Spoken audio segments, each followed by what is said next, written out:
Have his blacks ready by the 13th. You will oblige me by asking nothing. Discretion is what I am paying for. Yes, sir. It will be done. Have his blacks ready by the 13th, the gentleman said. You will oblige me by asking nothing. Discretion is what I am paying for. And Marris Quennell wrote it all down in her clear shopkeeper's hand, because that was her trade. Crepe by the bolt, hat bands and weepers, gloves for 40, grave clothes, fine, with the measurements supplied on a folded slip, a hairwork brooch to be made up from a lock enclosed. Then she looked at the date, and then at the calendar on the wall, and then, for a long moment, at nothing at all. Because the Duke of Alverne was not dead. The Duke of Alverne was, so far as any soul in Harrowmere knew, alive in his own house, 14 miles up the road. Somebody had just paid, in advance and in silver, to have him buried on the 13th. Now, you are going to know something for most of this story that the Duke does not, and that the man who ordered his coffin does not, and I want you to have it from the start, because the waiting is the whole pleasure of it. They would not let her into that house. So she went in under another woman's name.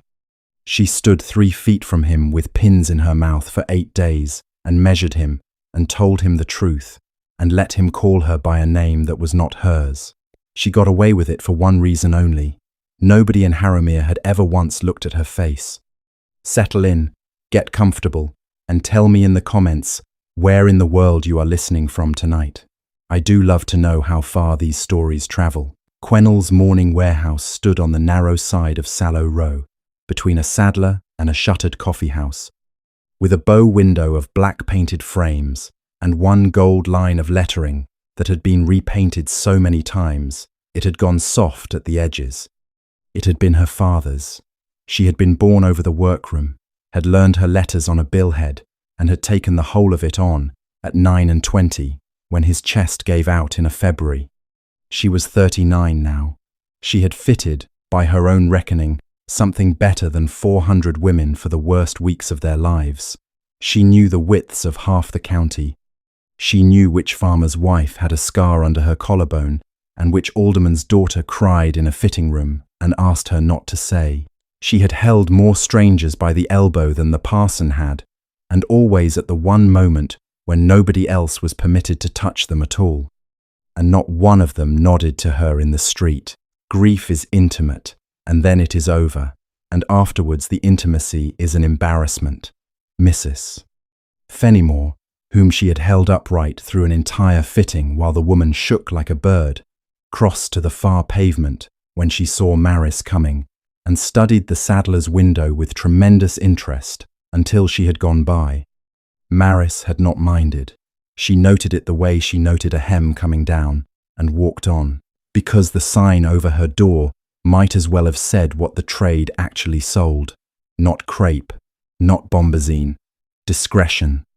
A mourning warehouse lives by being unmemorable, and to be remembered is to have failed. She had built a life out of being furniture, and she had been rather good at it, and there was no bitterness in her at all. The gentleman's name was Thurlow, Mr. Selwyn Thurlow of Alverne Court. He had been guardian to the present Duke from the boy's 12th year, and he held the estate's power of attorney besides, signed by his Grace himself at 1 and 20, because signing things was tidy, and it had never once occurred to him not to. Mr. Thurlow was perhaps 60, dry and neat, with the particular courtesy of a man who has never in his life had to raise his voice to be obeyed. He had put his order on her counter, and his money beside it, and he had not sat down. Marris read it through twice while he waited. The first reading was the reading of a shopwoman, 40 pairs of gloves, so the household and the tenants both, best crepe rather than the middling, so the family meant to be seen doing it properly. The hairwork brooch, which meant a widow or a sister who wanted something to hold. The second reading was different. Sir, she said, forgive me. The date. The 13th. Yes, sir, only I have no notice. You have notice now. I mean, sir, that the Gazette has no notice, nor the bellman. She kept her voice exactly as flat as a woman reading back an order ought to keep it. And, I would ordinarily have heard, in my line one hears first. Thurlow looked at her then, properly, for about as long as a man looks at a chair he is deciding whether to sit in. His Grace is very ill, he said. The physician does not expect him to see the month out. The family wish to be spared arrangements at such a time. You will find, and here he smiled, faintly, that this is a kindness, Miss Quennell, and a common one, and that the households which do it are the ones with any sense. Grief is a poor clerk. Which was true. She had taken such an order twice before, in 20 years of trading, from families who saw the end coming and could not bear to be measured in the same week they were bereaved. Twice in 20 years. Of course, sir, said Marris, and curtsied, because that is what you do. Ask nothing, said Thurlow, of anyone. You will find me generous about it. And he laid a second sum on the counter, on top of the first, and that was the thing that stayed with her afterwards. Not the order, not the date, the second sum, because the first had already been more than fair, and nobody pays twice for silence unless silence is the thing they came in for. He left. The bell over the door did its small unhappy noise. Marris stood at the counter for a while with the rain going on outside. Then she opened the folded slip with the measurements on it, and went white. I am not going to tell you yet what she saw. She could not have told you either, not in words, not standing at a counter in a wet October with a dead man's money in front of her. She only knew, the way you know a seam is wrong before you can say which stitch did it, that the numbers on that paper were the wrong numbers, that they were wrong in a particular way, and that the particular way was very much worse than a clerk's error. She folded it, and put it under the till, and stood there with her hand flat on the wood. Then she opened the little paper packet with the lock of hair in it, because the brooch could not be made without one.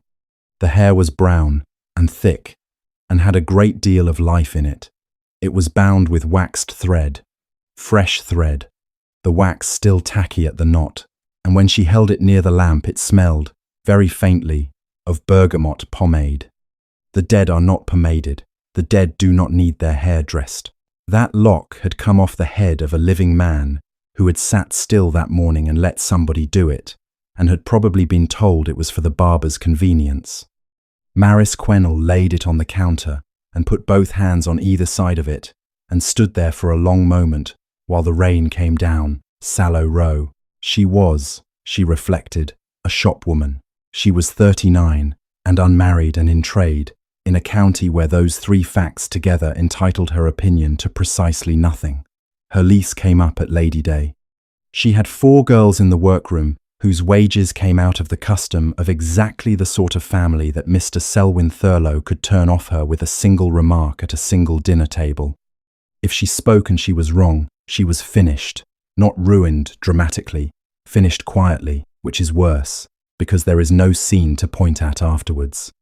The county would simply stop coming, and in 18 months the sign would come down and be repainted for somebody selling hats, and if she said nothing, then on the 13th of November a man would be put in the ground in clothes she had cut herself, wearing a lock of his own live hair on his sister's collar. She looked at that for a while. Then she went into the workroom and told Mrs. Kite to begin the crepe, because the order was the order, and the wages were the wages. And that night she sat down and wrote to His Grace the Duke of Alverne, careful and short, making no accusation at all. A bespoke order had been placed with her house, which she would be obliged to confirm with him directly before proceeding, as the terms were unusual. That was all. That was nothing. That was the most any woman in her position could put on paper.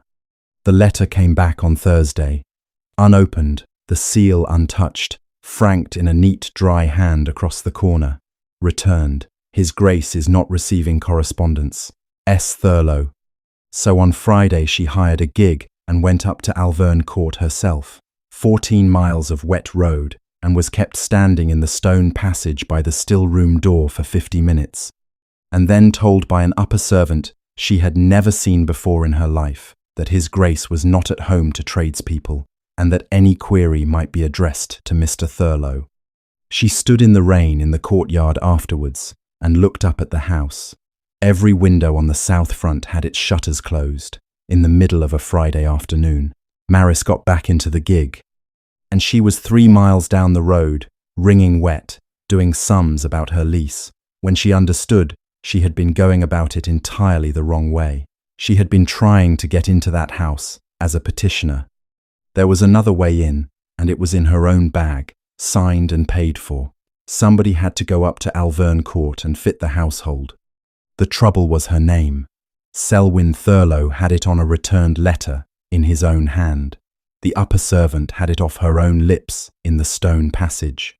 A woman turned away from a house on the Friday does not walk into it on the Monday and be handed the salt. She thought about that the whole way home, and somewhere past the Bledlow turning she began, very slowly, to laugh, because she had been in that courtyard 50 minutes. 50 minutes, in the rain, with the household going by her the whole time, and a man had stood 4 feet away and told her His Grace was not at home to tradespeople. And she could not have said what colour his eyes were, and she would have wagered the shop that he could not have said one single thing about hers. Nobody had looked at her. Nobody in that county had looked at her in 20 years.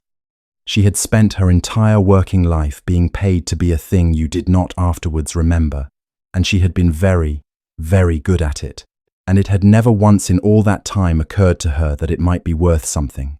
She wrote to Mr. Thurlow on the Saturday morning, as the proprietor of the house.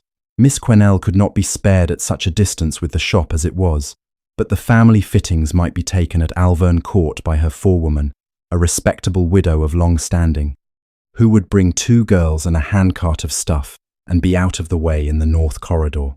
Then she went into the workroom and asked Deborah Kite, who had cut for her father before her and had been at that bench since before Marris could reach it, whether she might borrow her name for a week and a day. Mrs. Kite put down her shears and looked at her for a while. "You'll want the cap and all," she said. He agreed by return. Of course he agreed.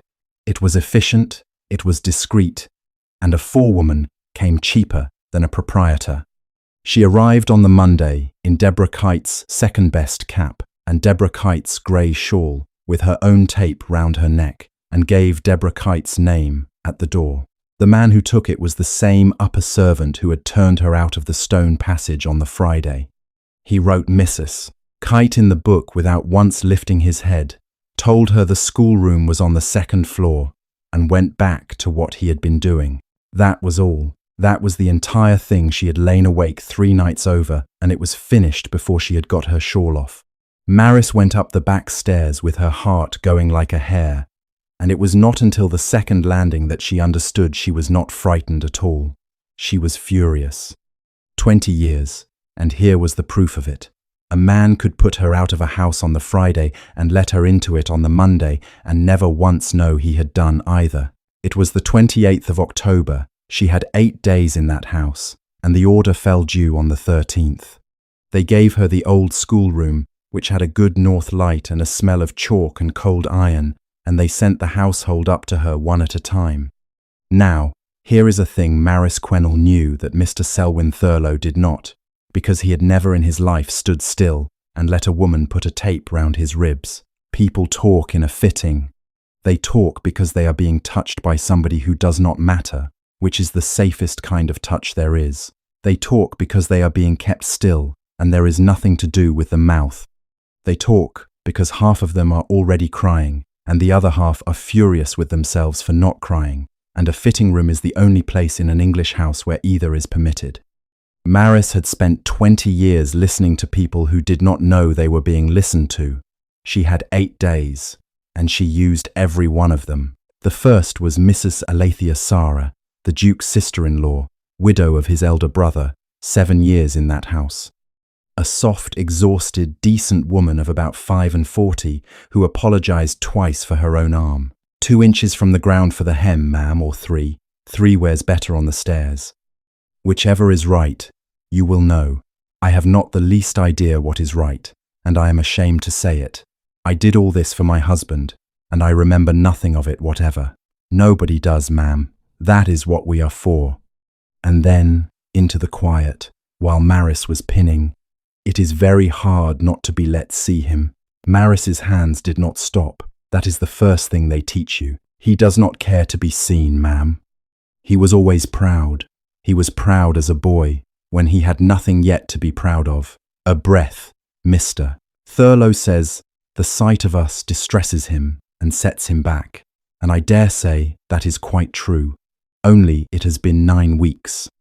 I have sat at the bottom of that staircase and been told 9 weeks running that today is not a good day. 9 weeks. Marris put a pin in the hem and said nothing at all, and the silence did what silence does, and Mrs. Sarr filled it. Dr. Osgood is very good. He is here almost every day now. He has the medicine from London, which I understand is a great expense, and Mr. Thurlow has been. One cannot fault him. One cannot possibly fault him. He has managed everything. Everything. I should not have known where to begin. Turn a little to the light, ma'am, if you would. Nobody has seen him in 9 weeks, thought Marris, except the man who ordered his blacks and the man who pours his medicine. On the Tuesday it nearly ended. She was coming down the back stairs with her arms full of bombazine when the upper servant stopped her on the half landing and looked at her, properly, for the first time. Mrs. Kite. Sir, have you been in this house before? Marris stood on that half landing with 14 yards of black stuff in her arms and her father's shop 14 miles away, and understood that everything she had came down to the next thing she said. I have been in a great many houses, sir, she said. It is the trade. We come when we are wanted, and we go when we are done, and I could not tell you the half of them apart. And that, God help her, was the sentence that saved it, because he thought about it for a moment, and then he nodded, and she watched the whole question go out of his face. Aye, he said. I dare say. She did not go down to the servants' hall again after that, which cost her the best sauce in the house, and she was 3 days working out how to get it back. She got it back on the Wednesday, in 4 batches, by having the whole staff sent up to her instead. That was where the trouble was, and she had known it would be, because servants are the only people in a great house who are obliged to notice everything and forbidden to say any of it. They said it to her. Of course they did. She was nobody. The Duke's own man, Vell, who had dressed him for 10 years, had been turned off at midsummer without a character, and had gone to his sister in Bristol. The new man was Mr. Thurlow's, had come from Mr. Thurlow's own household, and slept across the door. The kitchen sent up trays, and the trays came down. Cook could not say whether they came down eaten, because they came down covered, and they went straight to the scullery, and Mr. Thurlow's man carried them himself, which no valet on God's earth had ever done before. The bell pull in the Duke's room had been taken down in August, on account of his nerves. Captain Ferrers, the cousin and the heir presumptive, had come home from his regiment in September and ordered 3 coats and a dozen pairs of gloves for himself, which the second footman thought was a great many gloves for a man in mourning, and which the second footman was very funny about. And a scullery maid of about 15, being measured for a gown she was plainly delighted about and ashamed of being delighted about, said that in September she had heard him. Heard him, my dear? On the back stairs, miss. 2 in the morning, near enough. He come down to the gun-room, and I hid behind the door, 'cause I wasn't meant to be up. She went scarlet. He was walking, miss, walking proper, not like a sick gentleman at all. And then Mr. Thurlow's man come down after him with a candle and said, Your Grace, you'll do yourself an injury, ever so kind, and took him back up. And how did his Grace seem? Said Marris, very steadily, with 3 pins in her mouth. The girl thought about it. Cross, she said. He seemed cross, miss. That was Wednesday. On Wednesday night, Marris Quennell sat in the schoolroom by 1 candle, with her tape round her neck, and wrote nothing down, because writing things down is how a woman in her position hangs herself. Instead, she laid it out in her head the way she laid out a pattern. A man who walks properly at 2 in the morning. A man whose hair is cut and pomaded and the lock stolen out of it. A man nobody has seen in 9 weeks but a physician and a guardian. A man cross, and a folded slip of paper under a till 14 miles away, with the wrong numbers on it. She was still sitting there close on midnight when the door of the schoolroom opened. He was in a dressing gown over shirt and trousers, and he was carrying a candle, and he was thin in the way that alarms a woman who measures people for a living. Thin in the neck and the wrist, which is the thin that comes off a man fast, not the thin he was born with. He looked at the black stuff piled over every chair in his old schoolroom, bombazine on the table, crepe hanging off the horse, a half-made gown for his sister-in-law on the stand, and the whole room smelling of dye. "You are early," said the Duke of Alverne. Marris stood up. There are a great many things a woman might have said. Most of them begin with an apology. "Yes, Your Grace," she said. "I thought so too." He came in and set the candle down, and looked at her the way a man looks at something he has decided to be angry with, because the alternative is worse. "Who sent for you?" "Mr. Thurlow, Your Grace." "When?" 8 days since. He came into the shop at Harrowcross himself, and he ordered. The Duke's hand moved at the room, at all of it, at the stand and the horse and the pile. "This." He ordered a complete household mourning, Your Grace. 40 pairs of gloves, to be ready by the 13th. Ah, the candle flame stood up straight. Nobody had opened a window in that house in weeks. "The 13th, said the Duke. "Yes, Your Grace. It is the 30th today." "It is," he laughed. It was not a good sound. It was the sound a man makes when he has been handed the last small piece of something and it fits. "Well," he said, "that is at least tidy of him." And then he sat down on the schoolroom windowsill, which is not a thing dukes generally do, and he was quiet long enough that Marris understood he was waiting for her to say the usual thing. "Oh, Your Grace, don't say such things. Oh, Your Grace, you will be up and about by Christmas." Everyone in that house had been saying the usual thing to him for 9 weeks. She could see the wear of it on him. A man kept in a warm bath of kindness until his skin comes off. "I shall want your measurements," said Marris. He looked up. "I beg your pardon?" "The slip I was given is not right, Your Grace." She went to her basket and took out the folded paper and held it out to him at arm's length, quite properly, and then she told him what she had not been able to tell herself at a counter in the rain. Grave clothes are not measured like a coat. A body is measured lying down and measured after, and the numbers come out in a particular shape. You get a length and a shoulder and very little else, because the rest does not signify and nobody troubles. I have been given such a slip 150 times and I could know one blindfold. And this is not one. This has a chest taken over the breath, Your Grace. It has a sleeve taken to the wrist bone with the arm bent. It has an inside leg. She let that sit. You do not take an inside leg from a corpse. You do not take one from a man in a sickbed either, because it does not signify and it hurts him to be moved. You take it from a man standing upright in a room with his weight on both feet. And you take it recently, because whoever wrote this has put down a chest 4 inches smaller than the coat measure underneath it, in an older ink, and struck the old one through. There was a silence of a very particular quality. "Cathcart," said the Duke, slowly. "In September." Thurlow had a tailor up from Bath, because nothing fitted any more, and he said it was undignified. He stood there through the whole of it and said it was undignified. "Yes, Your Grace, and you are telling me that man was measuring me for.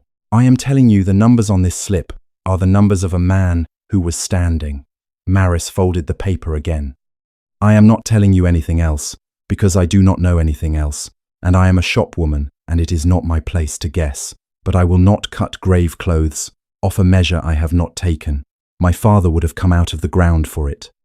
And that," she thought afterwards, "going over it the way you go over a seam, was the moment the man on the windowsill started to come back into his own face.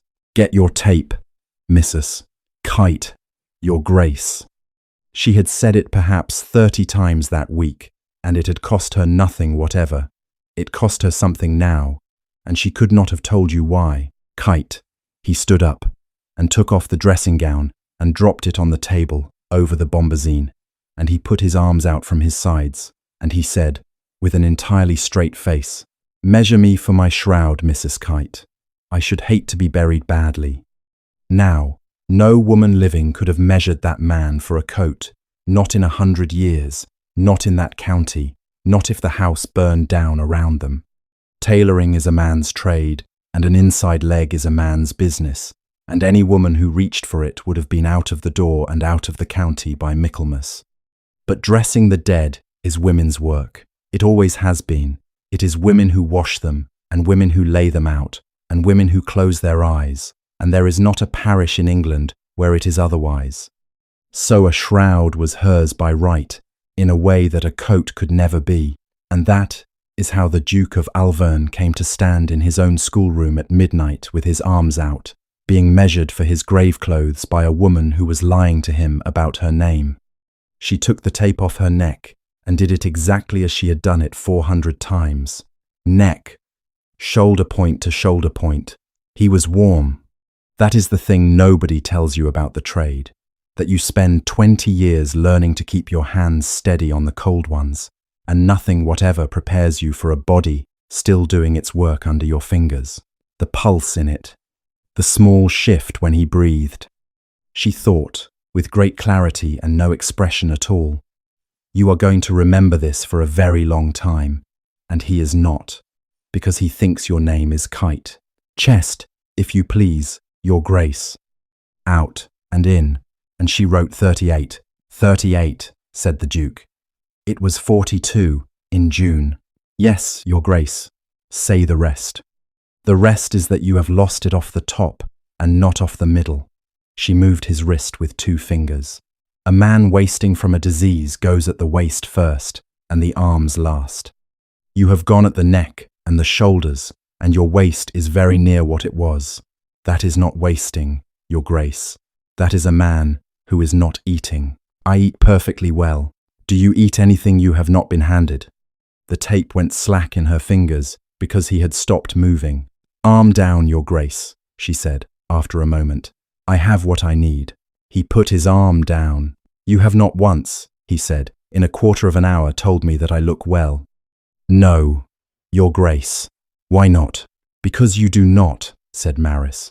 And everyone in this house has been telling you that you do, and I should think by now it is the loneliest sound in England.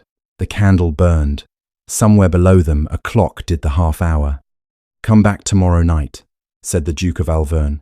She came back, the next night, and the next. What happened in that room was not a courtship, not for the first 4 nights of it, and any storyteller who says otherwise has never been in a house where somebody is being slowly killed. What happened was that a man who had been managed remembered how to be asked things. How long had the medicine been coming? Since July. What did it taste of? Aniseed, and something under it. Metal. Who poured it? Thurlow always, and Osgood on the days he came, and never anybody else. And both of them stayed to watch the glass go down. And what had he been doing in September? Walking to the gun room at 2 in the morning. I went to see whether I could, said the Duke. And could you? I got as far as the gun room, and I sat on the floor of it for an hour, and I came up again. Nobody knew. The scullery maid knew, said Marris. She hid behind the door. She says you were cross. And he laughed, properly this time, and it turned into a cough, and she waited it out, and did not touch him, and did not exclaim, and when it was over, she said, Sit down, your grace, and he sat down, and that was the whole of the fuss she made. On the 5th night she found him not in the schoolroom but at the end of the north corridor, in a window seat, looking out at nothing. There, he said, and pointed with his chin. She looked, beyond the stable roof, in the dark, a long field with something regular about it. She could not see a thing, not one thing, and she stood there beside him at that window for a good while and did not say so, because the not saying was the closest the two of them had yet come to anything at all. Nursery, he said at last, Bledlow ground. 400 oaks, in rows, put in the spring before last. He was quiet a moment. They are 11 inches high. There is not a soul on this estate who does not think I have run mad, and Thurlow told me the outlay was indefensible, and he was quite right, it is. Nobody will get a plank out of them for 140 years. Marris Quennell looked out at 400 oaks she could not see. That is a very strange thing, she said, for a man to do who has been told he is dying. He did not answer, and she did not push it. That was hers, that restraint, and it is the reason he told her everything 2 nights later. But she filed it away with the rest, because it did not fit, and Marris had spent her whole life noticing the one seam that would not lie flat.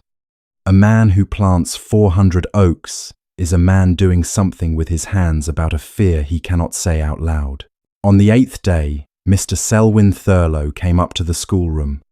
Marris had been waiting for it since the Monday, and somewhere about the Wednesday she had decided that she would not run and she would not look at the floor. She stood when he came in and put her hands together in front of her and looked him full in the face, because a woman who looks away is a woman with something to look away from, and because she wanted very badly indeed to know. He looked back at her for about 2 seconds. "Mrs. Kite," he said pleasantly, "you have been quick," and that was the whole of it. He had stood over her counter in October and put money on it twice, and told her that useful women are the ones who understand that the world does not require their opinion. 8 days later, he stood 4 feet from her in a good light and saw a widow's cap. He looked at the work, and it was good work, the best crepe in Harrowmere, and she had cut it herself, and he complimented her on it for some little while, in his dry, pleasant way. And then he said that the household fittings being complete, she would of course wish to finish the order at her own premises. "There is a good deal still to make up, sir. The ladies' gowns want a second fitting before the 13th. You will send up to the house and the ladies will go down to Miss Quennell. To Harrow Cross, sir? Mrs. Sarr is not. Mrs. Kite." He said it kindly. He said everything kindly. "Your mistress has been 8 days without a forewoman and 4 girls idle. I have settled her account in full and added to it. And I have written to Lady Barrowman and to the Dean's wife recommending the house very warmly, which I fancy is worth rather more to her than the money." He put the paper on the table. "You are a very useful sort of woman," said Mr. Thurlow. "I have always thought that useful women are the ones who have understood that the world does not require their opinion. It is a great freedom, really. It leaves so much of the day over." Marris looked at the money. "Yes, sir," she said. "Thank you, sir." And she curtsied, in Deborah Kite's cap, to a man who had bought her silence across her own counter 5 weeks before and did not know he was looking at her. And upstairs, 2 floors up and at the other end of the house, there was a man who called her by the wrong name every night at midnight, and she found, as she went down the stairs, that she minded that a good deal more than she minded the money. She was on the road by 4, with her boxes and her 2 girls and a handcart of unfinished blacks. He moved fast after that, and he moved the way clever men do, which is not with threats. On the Wednesday, the agent who held the freehold of Sallow Row called at the shop to say, with real regret, that the lease at Lady Day would not be renewed on the present terms. There was an offer on the whole row, nothing to be done. On the Thursday, 3 fittings did not come, and no messages with them. On the Thursday evening, Mrs. Kite came through from the workroom with her mouth in a line and said that young Nan Tolliver had been spoken to by a gentleman outside the Heart and Hollow, who had offered her a situation in Bath at £18 a year and her keep, if she would first swear before a magistrate that Miss Quennell had opened a sealed order and shown its contents about the town. "And what did Nan say?" said Marris. "She said Mrs. Kite, that she would sooner scrub. So they broke Nan another way. Not into lying, they never got that, but they got her out. Her mother had it from her aunt that the Quennell shop was going down, and that any girl still in it at Lady Day would not get a place in the county. Nan cried in the cutting room on the Thursday, and was gone by the Friday, and Marris walked her to the coach herself, and gave her a character in her own hand that said she was the best pair of hands the shop had ever had, and did not let go of her until the horses moved.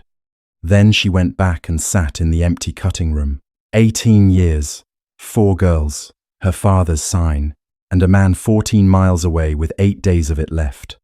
She could stop. That is the thing nobody ever says about these moments.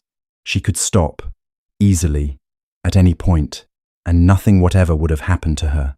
She would have made up the order and delivered it on the 13th, and been paid handsomely, and recommended to Lady Barrowman, and in 6 months she would have had the best trade in the county. And she would have thought about it sometimes at 3 in the morning for the rest of her life, and then she would have died. Marris Quennell sat in the cutting room until the light went.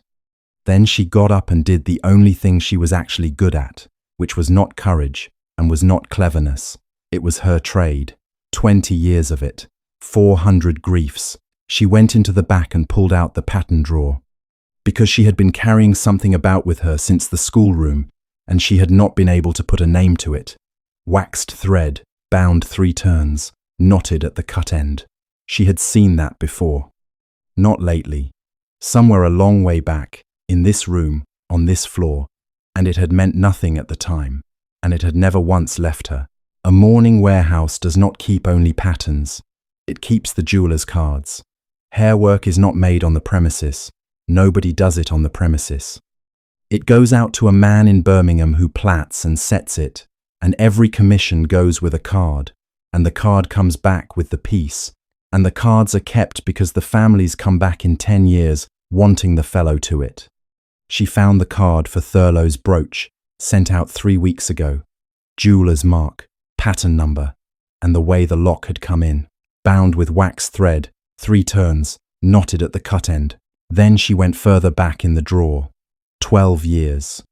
To the funeral of the last Duke of Alverne, who had died at 34 of a wasting sickness that nobody in the county had ever put a name to. The card was there, her father's hand on it, and her own beneath, because she had been a girl of 27 helping him. Same jeweller, same pattern, and in her father's careful writing, in the space where the house notes the condition of the lock as received, hair received in advance of the event, per Mr. S. Thurlow, bound waxed thread, 3 turns. Marris stood in the back room of her father's shop with a card in each hand, and the whole thing came up out of the dark at her at once. 12 years deep. He had done it before. He had ordered the mourning for the father before the father was dead, out of this same shop, off this same counter. And her own father had written it down in a good clear hand and never once thought about it, because a man who orders mourning early is only being sensible, and grief is a poor clerk. Twice in 20 years, she had said to herself in October. Twice, and one of the 2 was standing in front of her now with a date on it. She put both cards inside her stays, which is where women in her trade had kept anything that mattered for 100 years. And then Marris Quennell put on her coat and went out into Sallow Row to work out how a shopwoman gets a letter into a house that returns them unopened. The answer, it turned out, had a second fitting owing, and had been told to come down to Harrow Cross for it, and had been sitting at the bottom of a staircase for 9 weeks being told that today was not a good day. Mrs. Sarr came down on the Saturday, in a hired chaise, with a maid and an apology ready before she was through the door, and stopped dead in the middle of the shop floor. "Mrs. Kite," she said. "No, ma'am." Marris came out from behind the counter and stood where the light was. "Quennell, Marris Quennell. It is my shop. It was my name on your brother-in-law's order, and I went into your house in my forewoman's cap, because Mr. Thurlow had already had me stood in your stone passage for 50 minutes and turned out into the yard, and there was no other door." Alethea Sarr's mouth opened slightly. "You lied to us." "Yes, ma'am. You were in my house 8 days. You measured me. I told you things I have not said to my own sister. Ma'am, I am going to say something to you now that will cost me this shop, and you will want to walk out the moment I have said it, and I would take it very kindly if you sat down first." So Marris told her, standing, because she did not sit, plainly, in order, the way you read back an order. The slip, with the standing measurements, the lock of live hair with the pomade still in it. 9 weeks of today is not a good day. The valet turned off without a character, the bell pull taken down, the trays that came back covered, the medicine from London poured by 2 hands only, and then the 2 cards laid side by side on the fitting room table, 12 years apart, the same jeweler, the same 3 turns of waxed thread, and her own father's writing, received in advance of the event. Mrs. Sarr looked at them for a long time without touching them. Then she said, "No, ma'am, no." She was shaking, and her voice had gone up, and she did not care. "You came into my house under a false name, and you sat me on a stand, and you took my measurements, and you let me talk about my husband. And now you have 2 pieces of card, and you would like me to believe that a man who has run that family since before my marriage has been poisoning my brother-in-law under my own roof for 4 months while I sat on the stairs. I thanked him for it. Yes, ma'am, get out of my way." And she went, straight past her, out of the shop, into the chaise, and back the 14 miles to Alverne Court. And Marris Quennell stood in her own doorway and watched the last of it go up Sallow Row. That was the Saturday. She did not sleep at all. And on the Sunday morning a boy came down from Alverne with a note, and the note was 4 lines long, and the hand was very bad, because it had been written fast. I went up to see him this morning. I have gone up every morning for 9 weeks, and been turned back at the foot of the stairs, and I have always gone away again, because that is what I do. This morning I did not go away. I put my hand on the rail, and I said I would see him. Mr. Thurlow's man came down the passage at a run. I am not a clever woman, Miss Quennell, but I have kept house for 7 years, and I know what it means when a servant runs. Tell me what you want me to do. Marris sat down on the bottom stair of her own shop with that note in her hand. Then she wrote back 1 line. Take the bottle off the table beside his bed, and do not give it back. And that night, the 9th of November, 4 days out, Alethea Sarre went up the stairs she had been turned back from 9 weeks running, past a valet too astonished to stop a duchess's sister-in-law in her own house, and she took the medicine bottle and put it in her pocket, and carried it down to her own room, and locked the door, and sat on the bed with it in her lap, shaking, for a very long time. He sent for Marris 2 mornings later, 2 days, without the aniseed and the metal under it, and there was a difference in him already. Not a recovery, nothing so quick as that. The difference between a man under water and a man at the surface. He was sitting up in the window of his own room with the shutters open for the first time since August, and the light coming in was thin November light, and he was looking at it as though somebody had brought it up specially. She stood in the doorway in her own clothes, without the cap, and waited to be told what she was. "Come in," said the Duke of Alverne. "Miss Quennell." Marris found that she had put a hand on the doorframe. "My sister-in-law has told me the whole of it," he said. "She told it very badly and cried in the middle, and I made her tell it 3 times. She says, you came into this house under another woman's name. I did, Your Grace. Why? Because your Mr. Thurlow sent back my letter unopened, and stood me in your own passage for 50 minutes, and had me put out into the yard in the rain, because there was no other door." She stopped. And because I knew it would work." She lifted her chin. "That is the part I ought to be ashamed of, and I find that I am not. I have kept a shop in this county for 10 years, and served the half of it. I knew perfectly well that I could put on another woman's cap and walk past every soul in this house, and not one of them would know they had ever laid eyes on me. Your own man turned me out of that courtyard on the Friday, and wrote me into the book on the Monday. He did not know either time." The Duke of Alverne looked at her for rather a long while. "Sit down, Miss Quennell. I would sooner stand, Your Grace. I know you would. Sit down." She sat.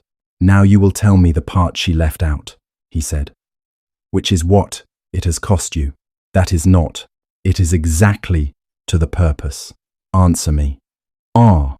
So Marris Quennell folded her hands in her lap and told him, in the flattest voice she owned, about the lease that would not be renewed, and the 3 fittings that did not come, and the gentleman outside the Heart and Hollow with £18 a year in his pocket, and about Nan Tolliver crying in the cutting room, and about walking her to the coach. When she had finished, the Duke of Alverne did not thank her. 9 weeks, he said.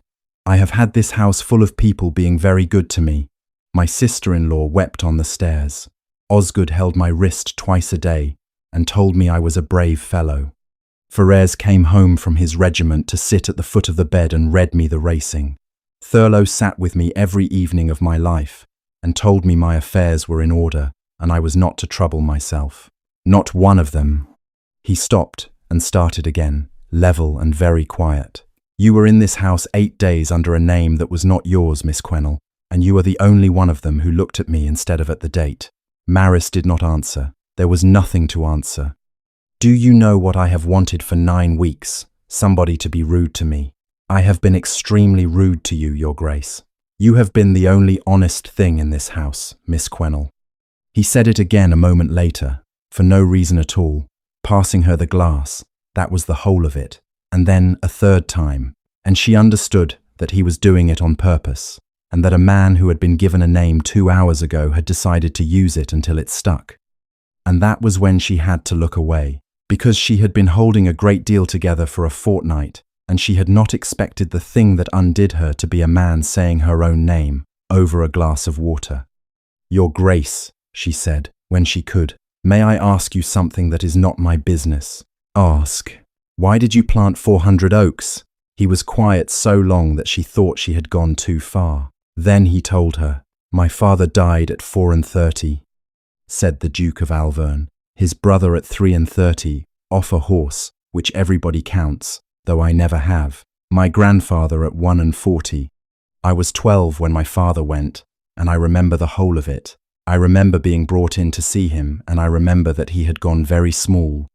And I remember Thurlow standing behind me with a hand on my shoulder saying, this is the Alverne trouble, Tobias, and you are the Duke now, and we shall have to be sensible. He turned the ring on his finger once and stopped. I am 34 in January. Marris sat very still. You will want to know what a boy does with that. I shall tell you, because it is not what anyone imagines. He does not become wild, he becomes tidy. I have been the tidiest man in England. I have never kept a horse I could not sell in a week. I have never taken a lease. I never went abroad, because it seemed a foolish way to spend a year I might want. I did not marry. Thurlow put 4 separate girls in front of me, and I looked at every one of them and thought, I shall be dead before her hair goes grey, and what a monstrous thing to do to a woman. And I said no, and everybody said how cold he is. He looked at his own hands. And what I actually was a man who has been in mourning for himself since he was 12 years old. I have worn black for me for 22 years. That is the whole of the mystery. There is not any more of it. The oaks, said Marris. The oaks were the one dishonest thing I ever did. He said it almost lightly, and it was the worst moment of the night. I put 400 trees in the Bledlow ground because I was 32 years old and standing in a wet field, and I found that I wanted, very badly, to have done one thing that went on afterwards. That is all it was. Vanity and 11 inches high. He breathed, and Thurlow said the outlay was indefensible, and I said I would have them anyway, and he said, very well, then you had better see what the estate can bear. The Duke stopped. He put the figures in front of me, he said slowly, in the estate office, in the March, and I sat down and I looked at them, and it was the first time in 22 years that I had looked at a number in my life, because I had never intended to be here long enough for numbers to matter. His hand had gone quite still on the arm of the chair. I did not understand what I was looking at. I remember thinking the timber account seemed small for the acreage and deciding I must have it wrong. And I signed for my trees and I went out, and I never thought of it again from that day to this. And in July, said Marris, the sickness came. In July, the sickness came. The room was very quiet. He has had that estate since I was 12 years old, said the Duke of Alverne, and he had my father's before me. And in the March of last year, I sat down in his own office and looked at his own figures for 4 minutes, over 400 trees, and I did not see it, but he watched me look. He turned his head. He brought me a physician from London that I had never heard of, and told me it had come for me at last. And I believed him within the hour, Miss Quennell. I did not question it for a single minute. Do you understand me? I had been waiting 22 years for that sentence, and when he finally said it, I was. He stopped. Say it, Your Grace. I was relieved, said the Duke. And there it was. The whole cold, careful, unloving architecture of a man, taken down in one word in his own voice, late at night, in a room with the shutters open for the first time since August. He did not have to poison my mind, he said. It was poisoned already. He only had to hand me the glass. They came for her at 6 the next morning, in Harrow Cross, at her own shop. There were 2 of them, and a constable, and the charge was the theft of a mourning ring, jet and gold, valued at 9 guineas. Missing from the case of goods she had taken up to Alverne Court for the family's approval, and found, when they turned that same case out on her own cutting table, in her own back room, wrapped in a handkerchief at the bottom, under the pattern paper. The case had come home with her on the road at 4. It had sat 8 days in a house, where Mr. Thurlow's man went where he liked. And there was a second thing on the paper, under the ring, and it did not need to be a lie at all. That the woman calling herself Kite had entered the house under a false name, and had had the family's measurements, their movements, and their private grief out of them for 8 days on that footing. Every word of that was true. She had done it deliberately, she had done it well, and 2 mornings earlier she had sat in a window and told a duke that she was not ashamed of it. It was beautifully done. It was so beautifully done that Marris, standing in her own shop in her shift at 6 in the morning with a man's hand on her arm, felt something close to professional admiration. Nobody would hang her for it. Nobody would even try very hard to convict her. That was not the point. The point was that from the moment those men walked her out of her own door, under her father's sign, past the bow window, with the gold lettering gone soft at the edges, with Sallow Row coming out onto its steps to watch, every single word she had said in that house belonged to a woman taken up for stealing off her betters. There is no coming back across that. There never has been. They put her in the magistrate's room at the back of the Heart and Hollow, which is where such things were done in that county, and where she had been 6 times in her life to give evidence about unpaid accounts. Mr. Selwyn Thurlow came in at 10 o'clock, alone, and sat down on the other side of the table. He had known her the instant they said the name, of course. Marris watched him do it, watched him set the counter in October beside the widow's cap in November and fit the 2 together. And what she could not forgive, then or afterwards, was that he was not angry about it. "I have no wish to press it," he said. "None at all. You have been under a great strain. You have lost your lease, and I understand there was some unpleasantness with one of your girls. A woman in that position does foolish things. The ring was not mine, sir." "No," agreed Mr. Thurlow. "It was not, and nobody in England cares a straw about the ring, Miss Quennell, so let us not waste the morning on it." He folded his hands. "The name is the difficulty. The name is the whole difficulty, and it is not mine, and it is not the magistrate's. It is yours, because you did it, and you did it for 8 days in front of a household of 30, and there is not a bench in this country that will hear one word from a woman who has already proved she can walk into a house as somebody else." A small, regretful movement of the head. "If you will sign a paper, acknowledging that the article was taken and the money was owed, and undertaking to leave the county before Lady Day, I shall let the whole matter drop and no more will be heard of it. And if I do not sign, sir, then it will be heard at the January sessions, and you will be acquitted, I should think. I have no interest, whatever, in transporting you." He stood and reached for his gloves. "And it will still be January, and there will still have been a funeral in November, and not one soul in Harrowmere will ever have the least idea what you were talking about." He said it without any relish at all. That was the terrible thing about him. There was no relish in him anywhere. He was simply managing it, the way he had managed everything for 22 years. "He told me 2 nights ago," said Marris, "that when you gave him the sentence, he was relieved. For the first and only time, something moved in Mr. Thurlow's face. 'Yes,' he said, 'he would be.' And then he said that the paper would be brought in to her, and that she had until the 13th to be sensible about it. and he left. That was the Tuesday. That same evening they told the Duke of Alverne that the dressmaker had been taken up for theft, that she had come into his house under a name that was not hers, and that she had had money off Mr. Thurlow besides, a second sum on top of the first, paid across her own counter in October for keeping the order quiet. Which was true. Every word of it was true. It was the truest thing anybody said in that house all month, and she had said the worst of it herself, sitting in his window 2 mornings before. And Marris Quennell sat in the back room of the Heart and Hollow with a magistrate's paper in front of her and an unsigned pen beside it, and knew, with the particular clarity of a woman who has spent her life reading what people are not saying, exactly what it would sound like up at Alverne Court, and exactly what a proud man who had just been made a fool of for the second time in 1 week would do with it. She did not sign.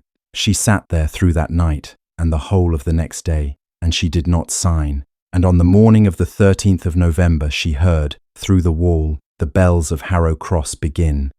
They had done it properly.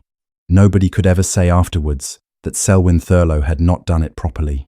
The great drawing room at Alverne Court was hung in black from the cornice down, every mirror covered, every shutter half closed, and the candles lit at noon.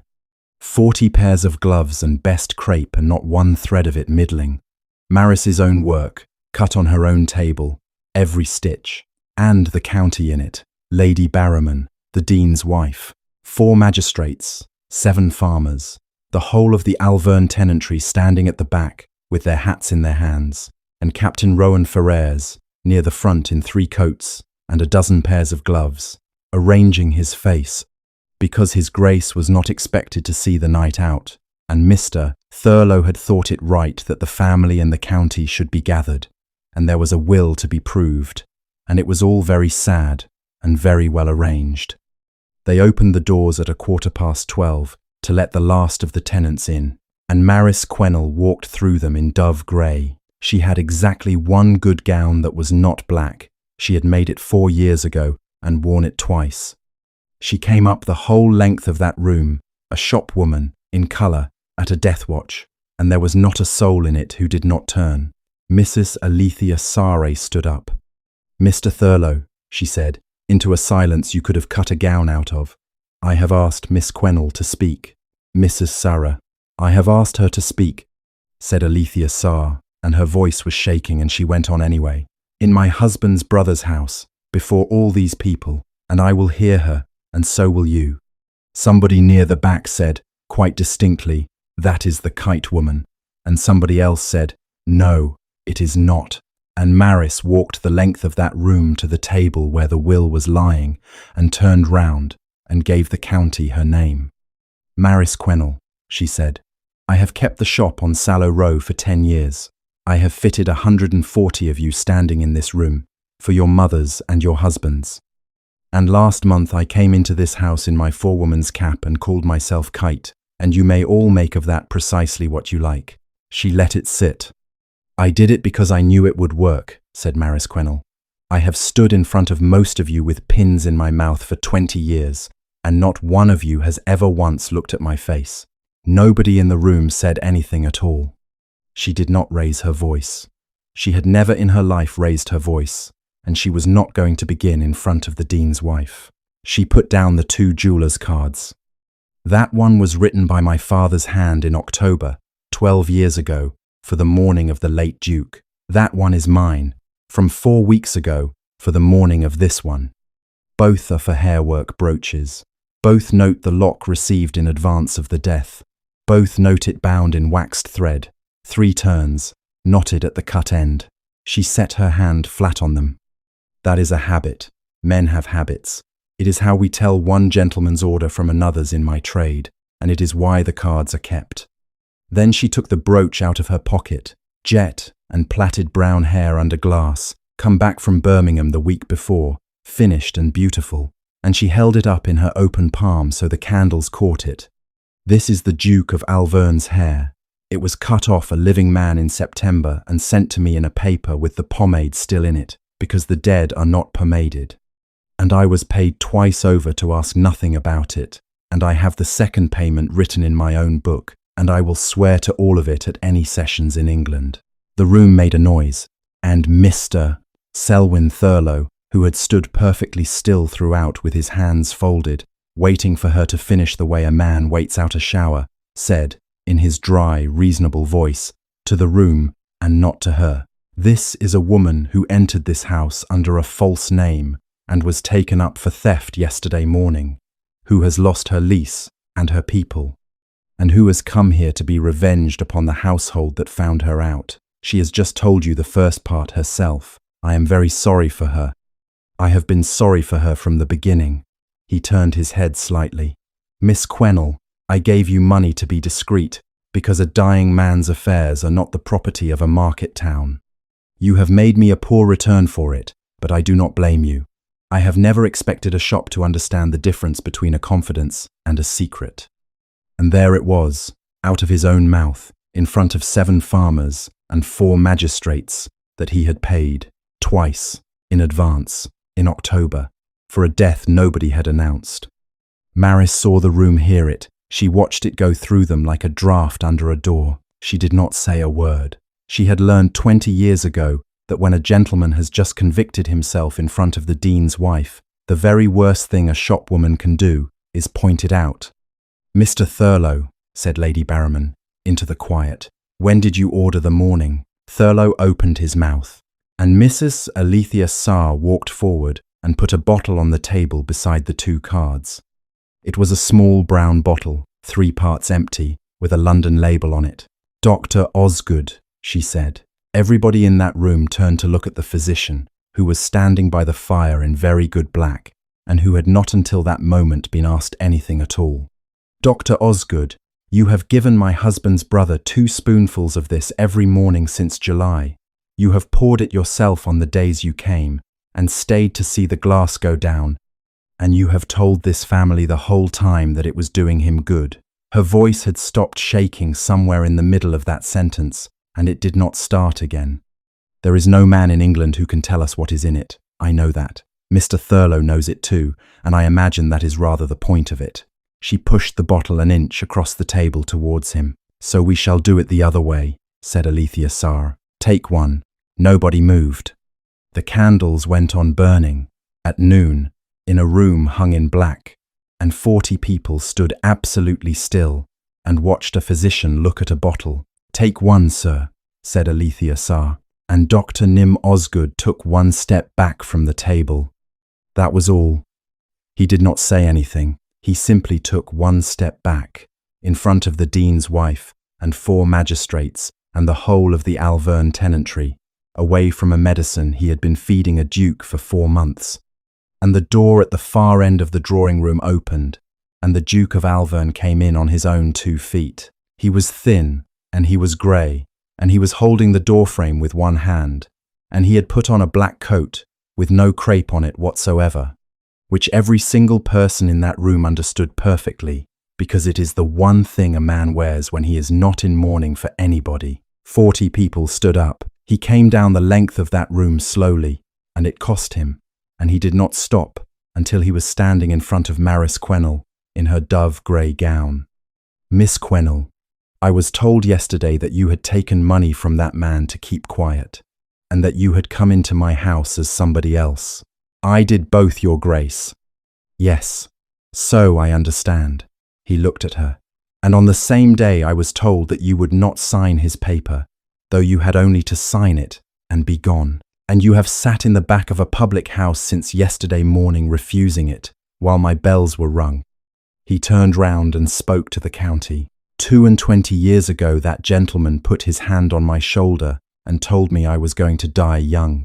He has had this estate in his own hands ever since on the strength of it, and when I finally crossed him about 400 trees he sent to London for a physician. The magistrates are here. I am sure they will take a view. He let that sit. And as for the cap and the borrowed name, she walked through 30 of my people wearing it for 8 days, and not one of us caught her, and I would remind this room that that says a very great deal more about us than it does about her. He turned back to her. "Miss Quennell, you were paid to be discreet, and I find I have no use for it whatever." He was not quite steady, and he went on anyway. "I should like every soul in this county to know your name, and where your shop is, and what you did in it." Marris Quennell stood in the middle of a drawing room full of the people who had crossed the road to avoid her for 20 years, all of them looking straight at her, every one of them, at last. Selwyn Thurlow was taken out through the garden door, between two magistrates, before the bells had finished. He did not say anything either. He had run out of ways of being kind. He asked her badly, in February, in the estate office, with the figures still on the table. He got about 4 sentences into it, all of them about the shop and the freehold and what could be settled on her, before Marris put her hand flat on the papers and said, "Your Grace, you are arranging me. I am not. You are. You have arranged everything in your life since you were 12, and I will not be the last of it." She was quite calm about it. "Ask me again in the spring, when you can walk to the Bledlow ground without stopping, and ask me for something you want, and not for something that is sensible." He was extremely angry about that for 2 days. He asked her again in March, at the gate of the nursery ground, out of breath and without a single word prepared, and made a very poor job of it indeed. She said yes before he had finished. They were married in April, quietly. Mrs. Sarr came, and the whole of the workroom, and 7 farmers. Lady Barrowman did not, and her card was not returned that year, nor the year after, and there were doors in that county which never did open again. Marris, who had spent 20 years being unwelcome in the most polite way there is, found that she minded it a great deal less than her husband did. Nan Tolliver came back from Bath for the wedding, and was given, that same week, the keys to the shop on Sallow Row. The sign was repainted in June. It had been repainted so many times over the years that it had gone soft at the edges, and this time they did it properly, in fresh gold, and it took 2 men, a day and a half. Quennell and Tolliver. Mourning Warehouse. And then underneath, in letters just as large as the rest, because the new Duchess of Alverne had been very particular about the size and had stood in Sallow Row in the rain to see it done, "Ask for Miss Tolliver by name." The Harrowmere Gazette ran the wedding in April. Marris kept the cutting, not for the wedding but for the line in it. Because for 20 years, that same paper had ended every funeral notice in the county with the same 6 words, and she had read them 400 times and never once seen anything else where her name should be. "To 1 suit of blacks, complete." In April they printed her name in full, twice, and spelled it right, both times. And in the October, a year, near enough, from the wet Tuesday when a gentleman had walked into her shop and told her to ask nothing, she walked out with her husband to the Bledlow ground, where 400 oaks stood in their rows. They were rather more than 11 inches high by then. "Nobody will get a plank out of them for 140 years, she said. "No. Vanity, Your Grace. Complete vanity," agreed the Duke of Alverne, and did not look at the trees at all. "Sleep well tonight. If a room forgot to notice you today, that was the room's failing, never yours. And there is another story waiting, whenever you would like it."